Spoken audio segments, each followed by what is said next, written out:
Morning.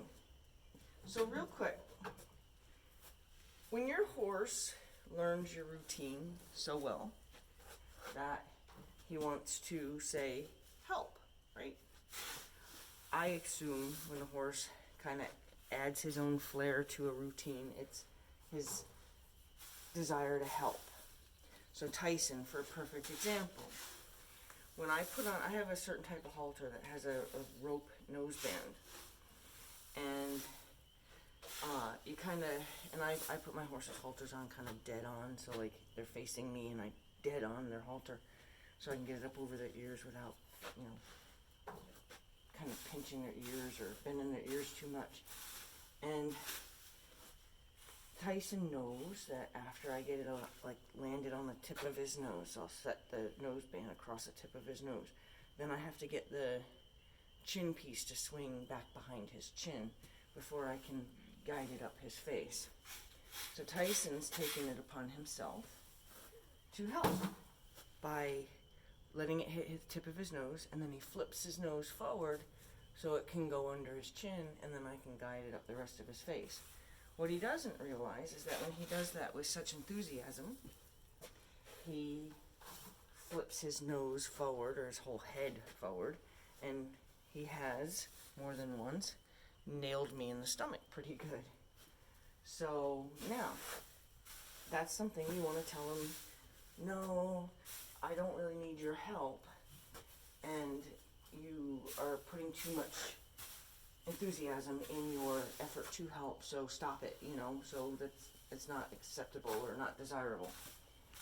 Now, if I spend all my time only telling him what's not desirable and not acknowledging him the day that he lets you put it on the tip of his nose and then gently just raises his chin, and you don't say, that's right, that's what we want. If you don't take the time to say, that's what we want, then he's only going to respond or remember that he's been told what he had done wrong. Now, I don't know if you've ever been met with criticism in your life, but when you're only told what you do wrong, you tend to kind of hate the person that tells you only what you do wrong. You would appreciate that if you turned around and then did it right, or you did it more desirably, that you also receive some kind of feedback about that. So all I'm saying is when your horse makes an effort to do it better, because his true desire is to just be helpful, and he just was overexcited or over achieving this effort to do it in a helpful way, and you have to say, no, that's a little bit more than I'd like you to do, then don't only correct him. Don't only respond with the correction or the negative energy that says, no, I don't like that.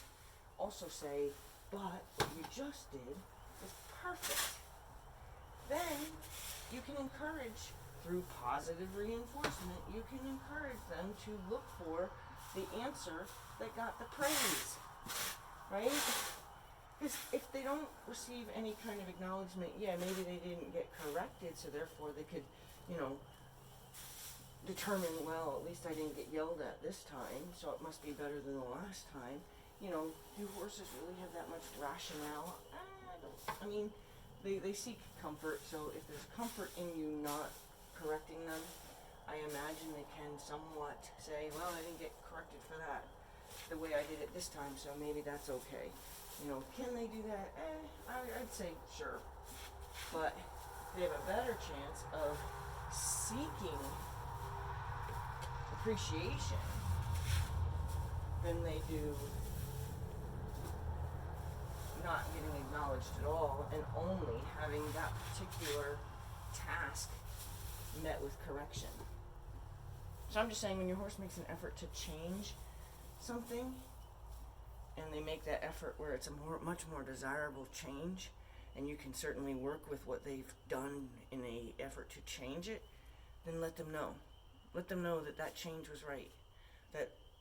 That's a good one. Like, you did good. Thank you for not flipping your head into my stomach today, right? the way you did it today, a little rub on the cheek to say, yeah, that's right. That's the way we do it. Okay, now let's go outside. You don't have to throw him a party, but just let him know. That's right. Let's do it that way from now on.